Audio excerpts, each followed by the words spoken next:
Saudara dan saudari terkasih, Injil kita hari ini diambil dari Injil Lukas bab 11 ayat 42 sampai 46. Tetapi celakalah kamu hai orang-orang Farisi, sebab kamu membayar persepuluhan dari selasih, inggu dan segala jenis sayuran, tetapi kamu mengabaikan keadilan dan kasih Allah. Yang satu harus dilakukan dan yang lain jangan diabaikan. Celakalah kamu hai orang-orang Farisi, sebab kamu suka duduk di tempat terdepan di rumah ibadat dan suka menerima penghormatan di pasar. Celakalah kamu, sebab kamu sama seperti kubur yang tidak memakai tanda. Orang-orang yang berjalan di atasnya tidak mengetahuinya. Seorang dari antara ahli-ahli Taurat itu menjawab dan berkata kepada Yesus, "Guru, dengan berkata demikian engkau menghina kami juga." Tetapi ia menjawab, "Celakalah kamu juga hai ahli-ahli Taurat, sebab kamu meletakkan beban-beban yang tak terpikul pada orang, tetapi kamu sendiri tidak menyentuh beban itu dengan satu jari pun. Berbahagialah orang yang mendengarkan sabda Tuhan dan tekun melaksanakannya.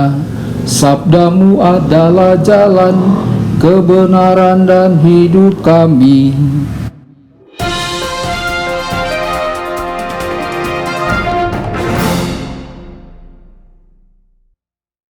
Saudara dan saudari terkasih dimanapun Anda berada, jumpa lagi dengan saya Romo Tedens dalam saluran Warta Kabar Sukacita. Semoga Anda semua tetap dalam keadaan sehat dan tetap berbahagia. Saudara dan saudari yang terkasih, Injil kita hari ini diambil dari Injil Lukas bab 11 ayat 42 sampai 46. Dalam Injil hari ini, hubungan yang saling bertentangan antara Yesus dan otoritas keagamaan terus berlanjut. Apakah sampai saat ini hubungan Yesus dengan institusi keagamaan pun masih terjadi? Ayat 42, orang-orang Farisi tidak memikirkan keadilan dan kasih. Orang Farisi memang membayar persepuluhan, tetapi mereka mengabaikan keadilan dan kasih Allah. Semestinya kewajiban agama dilakukan, tetapi mencintai keadilan dan kasih pun harus dilakukan. Yang satu harus dilakukan, yang lain jangan diabaikan. Kritik Yesus kepada pemimpin agama pada waktu itu dapat ditujukan juga kepada pemimpin agama di zaman kita ini. Seringkali atas nama Allah kita berkeras pada hukum agama dan melupakan kasih dan keadilan. Perkataan Yesus yang mengatakan yang satu harus dilakukan, yang lain jangan diabaikan, mengingatkan kita akan apa yang dikatakan Yesus pada Matius bab 5 ayat 17 sampai 20. Janganlah kamu menyangka bahwa aku datang untuk meniadakan hukum Taurat atau kitab para nabi. Aku datang bukan untuk meniadakannya, melainkan untuk menggenapinya.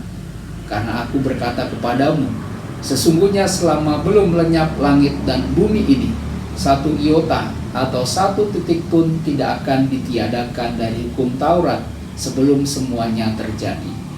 Karena itu siapa yang meniadakan salah satu perintah hukum Taurat sekalipun yang paling kecil dan mengajarkannya demikian kepada orang lain, ia akan menduduki tempat yang paling rendah dalam kerajaan surga.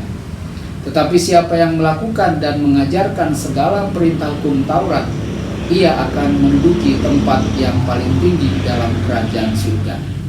Maka aku berkata kepadamu, jika hidup keagamaanmu tidak lebih benar daripada hidup keagamaan ahli-ahli Taurat dan orang-orang Farisi, sesungguhnya kamu tidak akan masuk ke dalam kerajaan surga. Lalu ayat 43, orang-orang Farisi suka duduk di tempat kehormatan dan suka menerima penghormatan di pasar.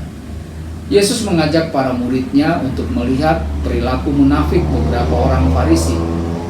Markus mengatakan bahwa mereka senang memasuki rumah-rumah janda dengan mengucapkan doa-doa yang panjang dengan mendapat imbalan sejumlah uang dari para janda itu. Orang-orang seperti ini akan menerima hukuman yang lebih berat. Ayat 44, orang Farisi seperti makam yang tak bertanda. Orang Farisi dan ahli Taurat seperti makam yang ditabur putih, yang tampak baik di permukaan, tetapi di dalamnya penuh dengan tulang belulang dan segala macam kejahatan. Yesus mengkritik penampilan fiktif. Lukas berbicara tentang makam yang tak bertanda. Dari luarnya orang Farisi tampak adil dan baik, tetapi penuh dengan tipu daya. Mereka menyebabkan racun yang membunuh, menjauhkan orang-orang dari Allah. Mereka memberikan pengalaman yang keliru tentang kerajaan Allah. Ayat 45-46. Seorang ahli Taurat kemudian berkata kepada Yesus, "Guru, dengan berkata demikian engkau menghina kami." Yesus tidak berubah tanggapannya. Yesus memperlihatkan dengan jelas kritik yang sama berlaku juga bagi para ahli Taurat. Para ahli Taurat membebani orang-orang dengan beban yang mereka sendiri tidak bisa pikul. Mereka tidak menyentuh beban itu. Di dalam khotbah di bukit, kritik yang sama pun dilakukan oleh Yesus. Ahli Taurat dan orang Farisi telah menduduki kursi Musa. Sebab itu turutilah dan lakukanlah segala sesuatu yang mereka ajarkan kepadamu. Tetapi janganlah kamu turuti perbuatan mereka, karena mereka mengajarkannya, tetapi mereka tidak melakukannya. Saudara dan saudari, refleksi bagi kita, kemunafikan adalah penampilan yang memperdayakan. Dengan cara apa aku menjadi munafik? Bagaimana aku dapat mengatasi kemunafikanku?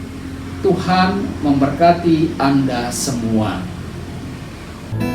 Sabda Allah adalah kebenaran. Sabda Allah adalah kehidupan. Mari kita mencintainya, mari kita menghayatinya. Ya Tuhan yang ku muliakan,